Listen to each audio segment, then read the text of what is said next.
All right, well, let's get into our Monday night panel. Joining me now is former Labor MP Michael Danby and former Labor Senator Stephen Conroy. Gentlemen, thanks for joining me. I want to start with the PM's response to yesterday's US military operation.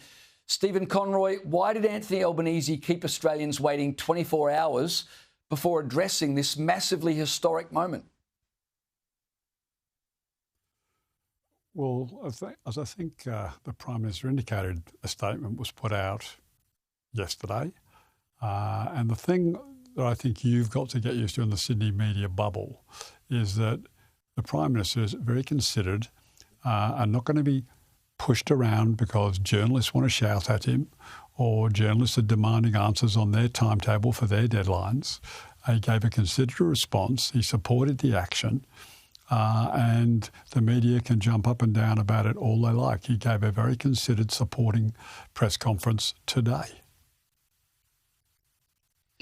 Michael Danby, is it just people like myself in the Sydney media bubble who expect the Prime Minister, I don't know, to talk to us within 24 hours of a major world event, or should we just be more patient and wait a bit longer?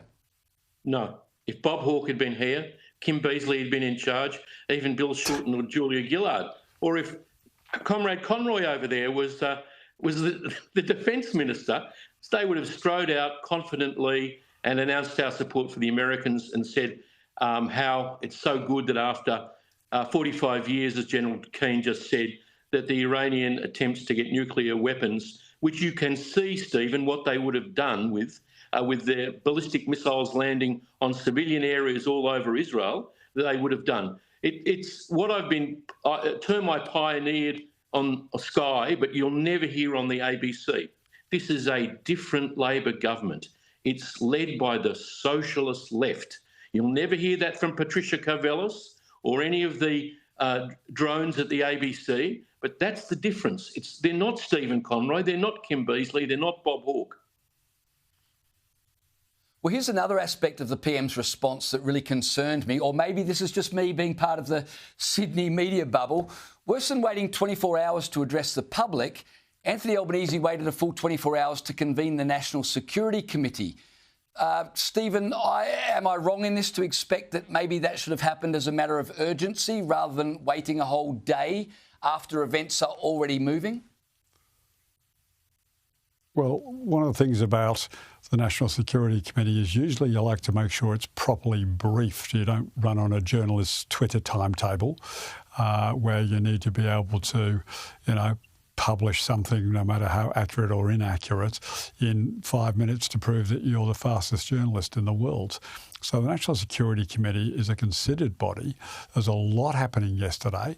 They'd want to be able to make sure they're well informed. You'd want to coordinate with other governments. I mean, if you look at what many governments in Europe have said, they've welcomed this. So there's all sorts of conversations that will have been taking place, and then the National Security Committee would meet, get a considered briefing on what's happened as the general. I mean, first rule in politics is you never ask a question you don't know the answer to. So unfortunately, you took one below the waterline there when he actually said, no, it's just operational security. So there's a whole range of issues that would have been pulled together by DFAT, by Defence, briefings from the US Embassy, all of that. So you like National Security Committee not to just behave like a pack of journalists at a media conference, but to actually be considered in their actions. Well, I take your point that you don't want the national security being briefed by Twitter, but Michael, I would have assumed our National Security Committee would be briefed by, our major ally, the Americans. I think Jack Keane, Stephen's right, gave you the answer that the Americans were so tight on this.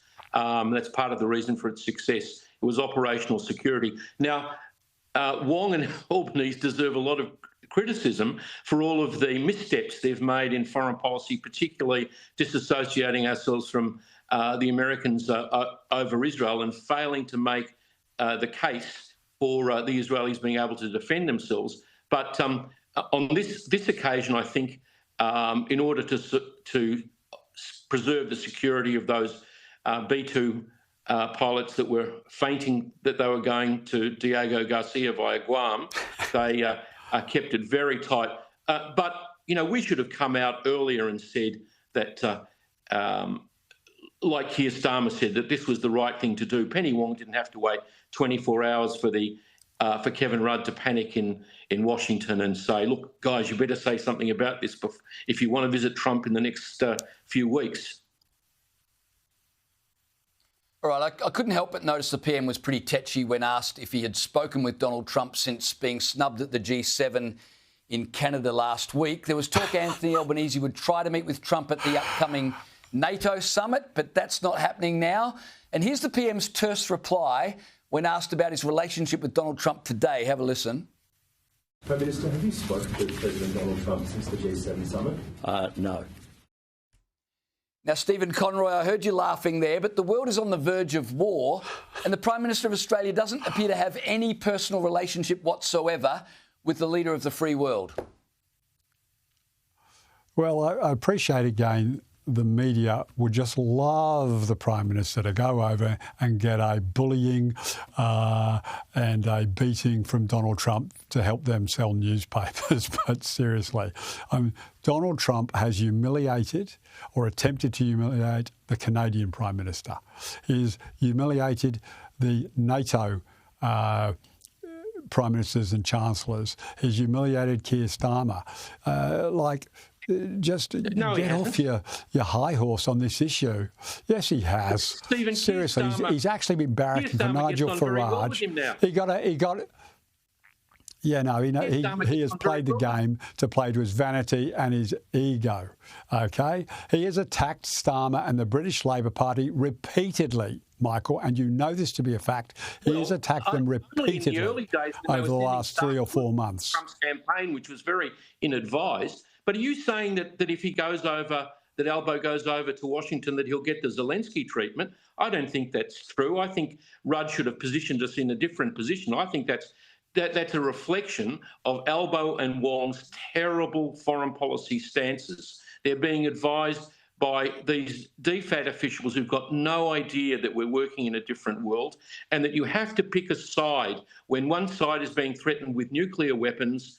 One side is a democracy and the other side is a theocratic state that hangs gays, rapes and murders women and sponsors international terrorism. There aren't two sides to this. We're on one side. We're a democracy like Israel and the United States, and we shouldn't be afraid of Donald Trump. We should grab it with both hands. And there are many countries who've got fair hearings from him, but they haven't annoyed him beforehand like we have.